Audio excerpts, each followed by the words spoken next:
Now, today we will discuss one poetry of the great poet, dramatist, playwright Shakespeare. I hope you people know about Shakespeare. Today's class, I have divided it into three parts. One is about the author, that means the poet, William Shakespeare. Another part is of the sonnet, the poet form, and then we will go through the text. Okay. Now, William Shakespeare was an English poet, playwright, actor, and world's greatest dramatist. He is known as Bard of Avon. His literary works have been translated into every major living language. পৃথিবীর যত ভাষা রয়েছে প্রায় সব ভাষাতেই শেক্সপিয়ারের যে সৃষ্টি সেগুলো ট্রান্সলেটেড হয়েছে, সেই ভাষায় অনুবাদ করা হয়েছে। হি রোট 154 সনেটস, 154খানা সনেটস তিনি লিখেছেন।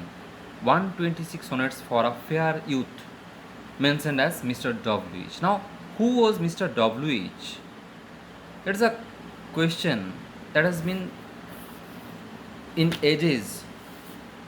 The scholars, the researchers were researching about it. কে এই ডব্লিউএইচ, এই নিয়ে বিভিন্ন সময় বিভিন্ন মতবাদ তৈরি হয়েছে, এখনও সেটা নিয়ে গবেষণা চলছে। কেউ বলেন তিনি উইলিয়াম হার্বার্ট, আবার কেউ বলেন হেনরি রিডসলে, যার প্রথম দুটো নামের অক্ষরকে বদলে দেওয়া হয়েছে, প্রথমে এইচ পরে ডব্লিউএইচ করা হয়েছে বলে ভাবা। দুজনেই কিন্তু শেক্সপিয়ারের পৃষ্ঠপোষক ছিলেন, তো এটা ভাবা হয় যে এরা হতে পারে, কিন্তু সেই নিয়ে কোনো কনফার্ম কিছু জানা যায়নি। 126 sonnets were addressed to Mr. W.H., the fair youth. 127 to 152, that means others 26 sonnets were addressed to a dark lady, and rest two sonnets dealt with the dark lady, the poet, and the fair youth. Now, sonnets. What is sonnet? The term sonnet is derived from the Italian word sonetto, to sing. That means to sing.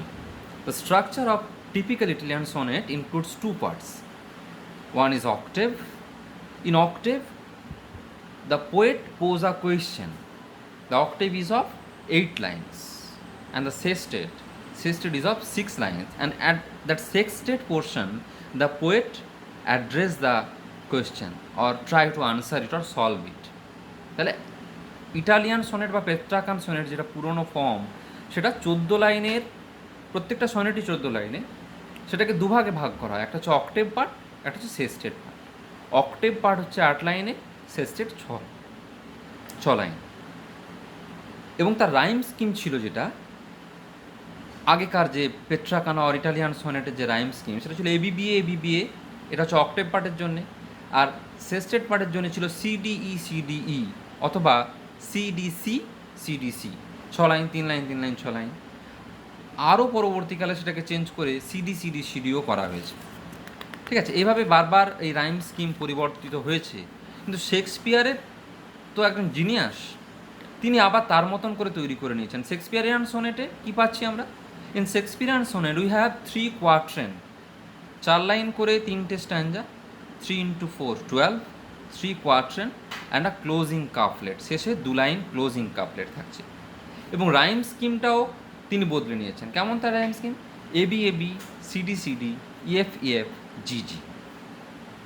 Most of the sonnets were written in iambic pentameter. Okay, now iambic means unstressed stress syllable. Pentameter 5টা metre আছে, দেখবে প্রত্যেকটা লাইনকে যদি আমরা ভাগ করি, দেখব 10টা করে সিলেবল পাচ্ছি, 2টো করে সিলেবল করে ভাগ করলে দেখবো 5টা আমরা মিটার পাবো। তাহলে আয়াম্বিক পেন্টামিটার হচ্ছে, দেখব। এখন শেক্সপিয়ার তার সনেটগুলোর কোনো সেপারেট টাইটেল দেয়নি। Shakespeare has not given separate title for each sonnets, so they are identified with their serial, their number. Today we will discuss the poem. Today's poem is sonnet number 18. Now, as it don't have any titleless poems are conventionally identified with their first line, and sometimes This poem, Sonnet 18, is called Shall I Compare Thee to a Summer's Day, as it is not given the title. The first line is taken as its title. Okay, let's start reading the poem. The first line, the very first line, starts with a question. It is actually a rhetorical question.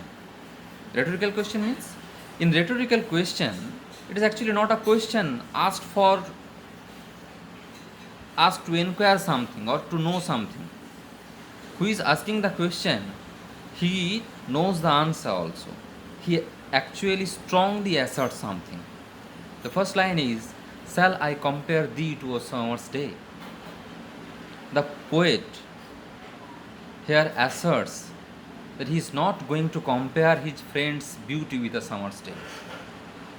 এই rhetorical প্রশ্নগুলো এরমই হয় যে প্রশ্নের উত্তরের মানে প্রশ্নের মধ্যেই তার উত্তর প্রকাশ পাচ্ছে। এবং এই প্রশ্নের মধ্যে কি উত্তর প্রকাশ পাচ্ছে? এই প্রশ্নের মধ্যে উত্তর যেটা প্রকাশ পাচ্ছে, কবি বলছেন যে আমি তোমার তুলনা গ্রীষ্মের দিনের সাথে করব না। কেন করবেন না?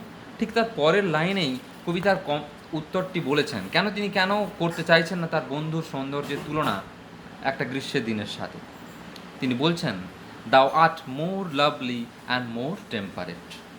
Thou means you, art means are. You are more lovely and more temperate. When comparing his friend to a summer's day, the poet finds that the beauty of his friend is lovelier than it. Temperate শব্দটি কবি ব্যবহার করেছেন কেন? তার বন্ধুর শান্ত প্রকৃতির ইঙ্গিত দেওয়ার জন্য। এখানে তিনি বলছেন কি, যে আমি কোনোভাবেই তোমার সাথে গ্রীষ্মের দিনের তুলনা করছি না। কেন? তুমি একটা গ্রীষ্মের দিনের তুলনায় অনেক বেশি শান্ত, অনেক বেশি সহনশীল। গ্রীষ্মের কী ত্রুটি রয়েছে তিনি তার পরের লাইনে তুলে ধরছেন, rough winds do shake the darling birds of May. গ্রীষ্মের যে তীব্র এলোমেলো ঝোড়ো বাতাস, সে কী করে? সেই যে ঝোড়ো বাতাস প্রভাবিত হয় গ্রীষ্মে, তা মে মাসের প্রিয় কুঁড়িগুলিকে নাড়া দিয়ে যায়, ঝরিয়ে দিয়ে যায়। অ্যান্ড সামার্স, আরও একটি ত্রুটি তিনি তুলে ধরছেন পরের লাইনে, and summer's lease hath all too short a date. Lease means, lease actually a legal term meaning a contract or agreement. The suggestion is that the season of summer has a contract with nature for staying a short period of time. গ্রীষ্ম ঋতু সঙ্গে প্রকৃতির যে চুক্তি হয়েছে, সেই চুক্তিতে গ্রীষ্মের স্থায়িত্বটা স্বল্পকাল। গ্রীষ্মে তাহলে আরেকটা ত্রুটি কী বেরোলো? কবি বলছেন যে গ্রীষ্মকাল খুব স্বল্প সময়ের জন্য অবস্থান করে, তাই আমি তোমার সাথে গ্রীষ্মকালের তুলনা করব না। আরও তিনি গ্রীষ্মের ত্রুটি তুলে ধরছেন পরের লাইনে, বলছেন, sometime too hot the eye of heaven shines. Now eye of heaven, eye of heaven is a metaphorical expression in which the sun is compared to an eye. The sun is the eye of the sky. সূর্যকে আকাশের চোখ হিসেবে তুলনা করা হচ্ছে। This is a metaphorical expression. Okay, it is also an example of personification. মানুষের যে personification আমরা জানি, when an inanimate object is given the human like contribution, the like qualities. এখানে সূর্য তাকে আই বলা হচ্ছে, তার মানুষের মতো গুণাগুণ, আকাশের চোখ সূর্য, তাহলে এটা একটা পার্সোনিফিকেশনের উদাহরণ। তা তিনি কি বললেন? তিনি বললেন, কবি বলতে চাইছেন যে কখনো কখনো সূর্যের উষ্ণতাটা অতি প্রবল হয়ে যায়, অতি প্রবলভাবে সূর্য কিরণ দেয়। And often is his gold complexion dimmed. Once again personification is used.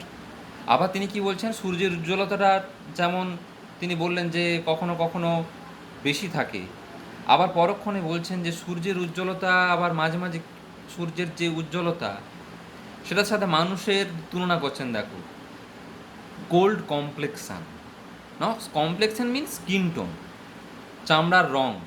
হ্যাঁ, এখানে মুখের চামড়ার সঙ্গে তুলনা করা হচ্ছে। তাহলে এবারে প্রশ্ন হলো, কীভাবে সূর্যের সোনালি রঙটা মলিন হয়ে যায়? তিনি কবি যে বলছেন, যে and often is gold complex and deemed, সূর্যের তাহলে সোনালি রঙটা কীভাবে মলিন হয়ে যায়? এটার উত্তর কিন্তু কবি দেননি প্রত্যক্ষভাবে, ডিরেক্টলি কিচ্ছু বলেননি। তো আমাদেরকে বুঝে নিতে হবে। কি বুঝে নেবো আমরা? এটা অনুমান করে নেবো যে সূর্যের কখন আমরা সূর্য তাকে আমরা আকাশে তার সঠিক রূপে দেখতে পাবো না। যদি আকাশে মেঘ ওঠে, মেঘ যদি সূর্যকে ঢেকে দেয়, তাহলে আর সূর্যের উজ্জ্বলতাটা সেই একই রকম থাকবে কি? থাকবে না, তাই তো? পরের লাইনে তিনি একটি অমোঘ কথা বলছেন, প্রকৃতির সমস্ত সুন্দর জিনিসের কথা বলছেন। সব জিনিসই, সমস্ত সৌন্দর্যই ধ্বংস হয়। আমরা সবাই জানি যে কোনো কিছুই এভারলাস্টিং নয়, কোনো কিছুই ইমমর্টাল নয়, সব কিছুই একদিন না একদিন কালের নিয়মে ধ্বংস হয়। এই সত্যটাই, চরম সত্যটা কবি পরের লাইনে বলছেন। তিনি বলছেন, and every fair from fair sometime declines. Now see, fair, the word fair is repeated. This is an example of alliteration. Okay, first fair is beautiful object and second fair is fairness. Every fair মানে সমস্ত সুন্দর বস্তুই from fair sometime declines, অর্থাৎ এর fairness থেকে প্রতিটি সুন্দর বস্তু তার কোনো এক সময় তার সৌন্দর্য হারায়। কিভাবে সৌন্দর্য হারায়? By chance or nature's changing course untrimmed. কবি এখানে বলতে চেয়েছেন যে প্রতিটি সুন্দরী ঘটনাচক্রে তার সৌন্দর্য হারায়, আর প্রকৃতির পরিবর্তনশীল এই প্রক্রিয়া গ্রীষ্মকালের সৌন্দর্যকেও ধরে রাখতে পারবে না। গ্রীষ্মও এভারলাস্টিং নয়, গ্রীষ্মের সৌন্দর্যও থাকবে না, গ্রীষ্মও থাকবে না। তাহলে কেন আমি গ্রীষ্মের দিনের সাথে আমার বন্ধুকে তুলনা করব? কেন করতে চাইছেন না তিনি? কেননা তিনি তার বন্ধুকে ইটারনালাইজ করতে চাইছেন, চিরন্তন করতে চাইছেন। কীভাবে সেটা সম্ভব? But the eternal summer shall not fade. কবি বলছেন এখানে যে তোমার সৌন্দর্য কখনোই নষ্ট হবে না। This is an example of ভোল্টা or change. কীভাবে সেই ভোল্টা বা চেঞ্জটা ইন্ডিকেট করা হচ্ছে? দেখো, বাট শব্দটা ব্যবহার করা হচ্ছে। এটা সনেটের একটা ফর্ম্যাট। সনেটে এরকম একটা চেঞ্জ, হঠাৎ করে একটা চেঞ্জ দেওয়া হয়, এখানেও সেই চেঞ্জটা ব্যবহার করা হয়েছে। This is called volta, VOLTA। Okay, that means change in sonnet. কবি এখানে গ্রীষ্ম বলতে কি বোঝাচ্ছেন? গ্রীষ্ম বলতে তার বন্ধুর যৌবন এবং সৌন্দর্য, ইউথফুলনেস অ্যান্ড বিউটি, সেটাকে বোঝানোর চেষ্টা করেছেন। তাই গ্রীষ্মরূপ সৌন্দর্যটা, তার বন্ধুর গ্রীষ্মরূপ সৌন্দর্যটা চিরন্তন, কোনো কিছুই সেই সৌন্দর্যকে ম্লান করে দিতে পারবে না। Nor lose possession of that fair thou West.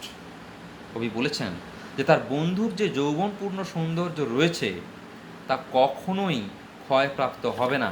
তিনি তার বন্ধুর সৌন্দর্যকে অমরত্ব দান করতে চেয়েছেন।